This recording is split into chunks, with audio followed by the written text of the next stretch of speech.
د نوح علیه السلام د زمانې پورې په مخ د ځمکه باندې ډېر انسانان آباد وو چې دوی د خپل جسامت په لحاظ سره ډېر طاقتور خلک وو. الله سبحانه وتعالی په دوی باندې ډېر احسانات کړي وو. لیکن کله چې نوح علیه السلام راغی دوی ته دعوت ورکړو توحید طرف ته، دوی خبره ونه منله. د نوح علیه السلام په زمانه کې په دوی باندې غټ عذاب راغی. موږ تاسو ته ویلو چې په دغه غټ عذاب او طوفان کې ټوله ځمکه راګیره شوې وه او په مخ د ځمکه باندې چې څومره انسانان او ځناور آباد وو د ټولو ختم شو. په انسانانو کې صرف هغه ژوندي پاتې شو کوم چې په نوح علیه السلام باندې ایمان راوړی او ویل کېږي چې دا تقریبا 80 کسانو. او دوی هغه ځناور ژوندي پاتې شو کوم چې د نوح علیه السلام سره په کښتۍ کې سواره شوي وو. نو الغرض یو غټ طوفان راغی او د هغې په نتیجه کې د هر څه ختم شو، هر څه د صفر نه شروع شو. کله چې طوفان ودرېدو نو نوح علیه السلام او د هغه بچي د غزې نه راکوز شو او په مخ د ځمکه باندې هغوی خپل ژوند شروع کړو. ویل کېږي چې دغه 80 کسان کوم چې د نوح علیه السلام سره ملګري وو په دې کښتۍ کې، لږه زمانه بعد دوی وفات شو او د دوی نه اولاد ژوندي پاتې نه شو په دنیا کې، د دوی نسل خور نه شو. صرف نوح علیه السلام او دغه غدري بچي پاتې شو کوم د چې حام، سام او یافیس ویلی کېږي. د نوح علیه السلام د دې 3 بچو نه الله سبحانه وتعالی د انسانانو آبادي سیوا کړه او دوی د دنیا په مختلف قسمه ګوټونو کې خواره کړل. نو نوح علیه السلام د دې طوفان نه بعد دوی په یو ځای باندې ژوند وکړ د یوې زمانې پورې او د هغې نه بعد د نوح علیه السلام د اولاد د دنیا په مختلفو حصو کې خواره شو. وایي د نوح علیه السلام په زمانه کې چې کوم مشر و یعنې حام، وایي هغه راغی افریقې ته او هغلته آباد شو. او نن سبا چې په افریقا کې دا کم تور خلک آباد دي وایي دا ټول د حام اولاد دي، یعنې حبش ته د په اولادو کې پیدا شوي دي. د نوح علیه السلام دویم زوی سام وایي راغی د عرب ولاخو ته او په دې کې آباد شو. بیا د سام ډېر شي بچي وو دا په دې عربو کې خواره شو، څه په عراق کې پاتې شو، څه شام ته راغلل او څه یمن ته، او هلته دوی غټ غټ سلطنتونه قایم کړو چې د هغې د سیره به مخې ته راشي انشاءالله. او دریم زوی یافیس وایي راغی چاینا طرف ته، د بعضې اولاد په یورپ کې او بعضې په چاینا کې آباد شو. بیا د یافیس په اولادو کې چینیان، ترک او یاجوج ماجوج پیدا شوي دي، دا ټول یافیس ته منسوب دي. وزله سوال لا پیدا کېږي چې د نوح علیه السلام دا بچي په دنیا کې ولې خواره شو؟ دوی په یو ځای په یو علاقه کې ژوند ولې نه کوو؟ نو والله اعلم چې دې به څه وجې چې دوی ولې جدا شوي دي د یو بل نه او په دنیا کې ولې خواره شوي دي. خو ظاهري طور باندې که ته سوچ وکړې نو داسې ښکاري چې الله سبحانه وتعالی چېرته امر کړی دی نوح علیه السلام ته چې خپل بچو ته ووایه چې دې دنیا کې خواره شي او مختلفو علاقو ته لاړ شي. نور د دې په باره کې داسې صحیح روایت نشته چې موږ هغې ته رجوع وکړو او په ظاهره معلومیږي داسې څرنګه چې ما تاسو ته ووي. نو په دې طریقې سره د نوح علیه السلام نه بچي خواره شو په دنیا کې، د دوی نه مختلف قسمه نسلونه پیدا شو، مختلف قسمه قبیلې په دوی کې پیدا شوې. او په قرآن کریم کې الله سبحانه وتعالی بیا فرمایلی دي چې ما تاسو په قبایلو کې تقسیم کړي یې او د دې لپاره چې تاسو په خپل منځ کې تعارف پیدا کړئ. نو په دې کار کې د الله سبحانه وتعالی ډېر زیات حکمتونه دي چې نوح علیه السلام نه بچي ولې خواره شوي. نو کله چې نوح علیه السلام نه بچي د دنیا په مختلفو حصو کې خواره شو نو دغه شان د دنیا په مختلفو حصو کې انسان ترقي شروع کړه، په مختلف ځایونو کې قوي سلطنتونه جوړ شو، هلته انسان ثقافتي او علمي لحاظ سره ډېره ترقي وکړله. د دې دور نه بعد په انسانانو کې ډېر سیویلایزیشنز راغلي دي. اوس د سیویلایزیشن څه ته ویلی کېږي؟ د دې اسان تعریف دا دی ملګرو چې په پخواني زمانه کې کله به د انسانانو یو جماعت راجمع شو په یو ځای کې، هلته به یې غټ ښار آباد کو، دوی به هلته خواره شو په دې ښار کې، دوی به ثقافتي او علمي لحاظ سره ډېره ترقي وکړله، نو دې ته به سیویلایزیشن ویلی کېدو. که تاسو تاریخ وګورئ نو په هر دور کې انسانانو د دنیا په مختلفو حصو کې ترقي کړې ده. بیا څه زمانه بعد د انسانانو دغه ترقي په زوال بدله شوې ده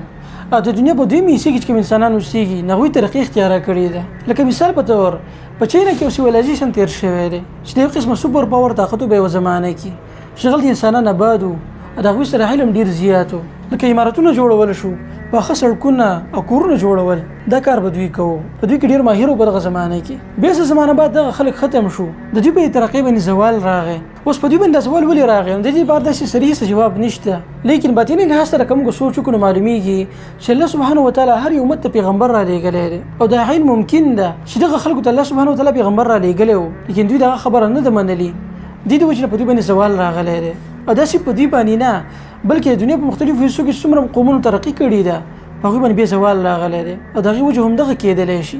چې دوی د خپل نبي خبره نه ده منلې. د دې لپاره په عراق کې هم یو مشهور سیویلایزیشن تېر شوی دی کوم ته چې میسوپوټیمیا ویلی کېږي. په دغه دور کې دې خلکو په عراق کې یو مضبوط سلطنت قایم کړی و او په دې سلطنت کې یو بادشاه راغلی و نمرود، کوم ته چې بیا ابراهیم علیه السلام را لیږلی شوی و او د ده واقعه موږ تاسو بیان کړي هم د مخکې. د دوی نه وروسته بیا په مصر کې هم دغه شان ترقي میلاو شوي د خلکو ته، کوم ته چې ایسن ایجپشن ویلی کېږي.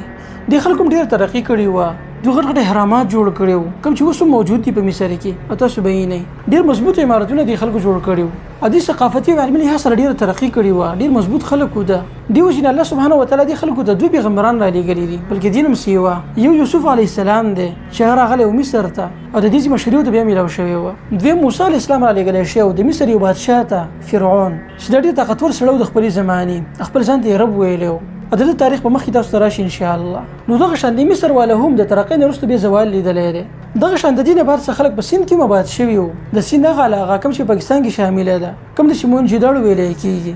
دا مشهور دی په انډس ویلي سیویلایزیشن باندې د دې مکانات اوس موجود دي تاسو به لیدلي وي چې د خلکو په خپل زمانه کې څومره مضبوط عمارتونه جوړ کړي په دغه ځای کې څومره مضبوط سړکونه جوړ کړي نو دغه شان دي خلکو په دغه زمانه کې ډېر اوچت ژوند تېرو مالدار خلکو د په هر څه باندې پوره د سیند په دې علاقه کې چې کوم ښار دی په دې باندې ریسرچ شوی دی دغه معلومه شوې ده چې په دې ښار باندې سیلاب راغلی او دغه وجه نه دا ښار پناه شوی دی او دغه نه بعد د خلک په دې نور ښارونو کې خواره شوي دي دغه شان یو سیویلایزیشن په یونان کې هم تېر شوی دی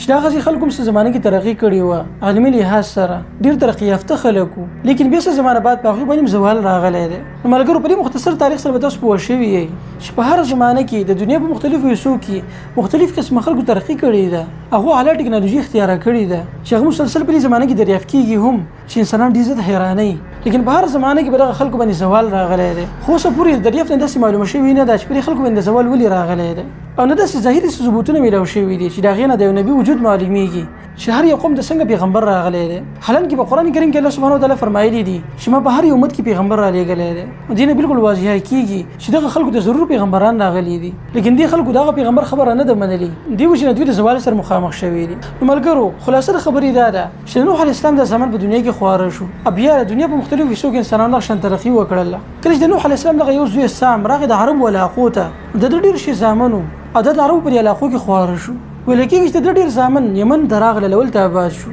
و د په زمانو کې یو زوی مشهور کوم چې عیوس ویلی کېږي عیوس یا عیوس یا یقطان و د ډېر شي بچي یو پکې راغی د تبوک سره خوا چې کوم علاقه دلته آباد شو کوم چې حجر ویلی کېږي په دغه علاقه کې د خلکو ډېره ترقي وکړله د ډېر طاقتور خلک وو دوی به غرونه تراشل هغې کې به ځانه کورونه جوړول لیکن په دې خلکو کې مسله دا وه چې دې کې دوباره شرک پیدا شوی و هغه شرک کوم چې د نوح علیه السلام په قوم کې پروت و کله چې په دې خلکو کې دا شرک ډېر زیات سیوا شو نو الله سبحانه وتعالی دې خلکو ته پیغمبر راولی و صالح علیه السلام صالح علیه السلام د خلکو ته دعوت وکړو د ډېر زمانې پورې لیکن دې خلکو خبره نه منله او د صالح علیه السلام نه د معجزې طلب کوو وای معجزانه طور باندې دې خلکو ته د کمر نوخه جوړه شوه د قامت په لحاظ سره ډېره غټه وه دوی به ډېر پی ورکول ډېره فایده به دوی اخیسته د هغې نه او دوی ته ویلی شوي چې تاسو به د یوښې خیال ساتئ لیکن دې خلکو دغه پیغمبر نافرماني وکړله دوی راولګېدل دغه اوښه یې قتل کړه او د هغې په بدله کې الله سبحانه وتعالی په دوی باندې عذاب راوستو د دوی هغه مکانات اوس هم موجود دي د سعودي عرب په دغه علاقو کې چې خلک هغې ته ځي او ګوري که تاسو دغه علاقو ته وګورئ نو حیران به شئ دوی د اوبو دپاره جدا سیستمونه جوړ کړي وو دغلته چینې وې په دې غرونو کې دوی به د هغې نه فایده اخیسته اوبه به یو ځای ته راجمع کول یو قسمه ډیم دوی جوړ کړی و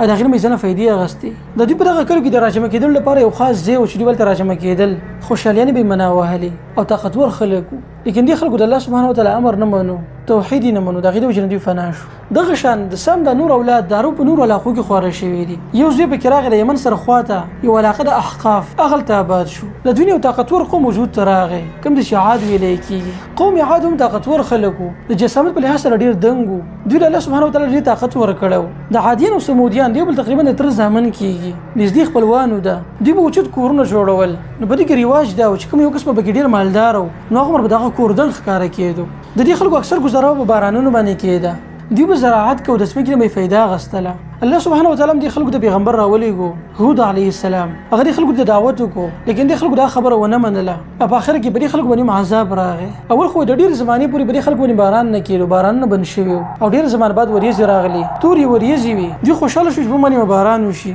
لیکن برعکس په دې باندې د اسمان نور راورېدو دوی د مخ د ځمکې نه فنا کړل نو ملګرو دغه مختلف قسمه قومونه وو چې نوح علیه السلام نه بعد وجود ته راغلي وو دوی له الله سبحانه وتعالی زی ورکړی په ځمکه باندې لیکن دوی د هغې ناشکري وکړله د څومره قومونه چې تېر شوي دي که هر یو قوم باندې موږ چېرته تاریخ بیانول شروع کړو نو دا خبر به ډېره اوږده شي او ډېره فایده هم په دغه کې نشته دې وجې نه موږ مختصر طور باندې تاسو ته هغه بیان کړو نو د نوح علیه السلام دغه زوی سام د ده اولاد راغی یمن ته هلته آباد شو یمن ډېر تاریخي ځای دی په دې کې ډېر اوچت او طاقتور قومونه تېر شوي دي تر دې چې ویل کېږي چې ذوالقرنین په هغه هم د دې علاقه کې تېر شوی دی دا د هغه لپاره دارالحکومت و د یمن د ډیرو بادشاهانو په ټوله دنیا باندې بادشاهي کړې ده او دا ډیر یو تاریخي ځای دی. نو ملګرو ان شاء الله موږ کوشش کوو چې د یمن د ټول تاریخ تاسو مکمل بیان کړو.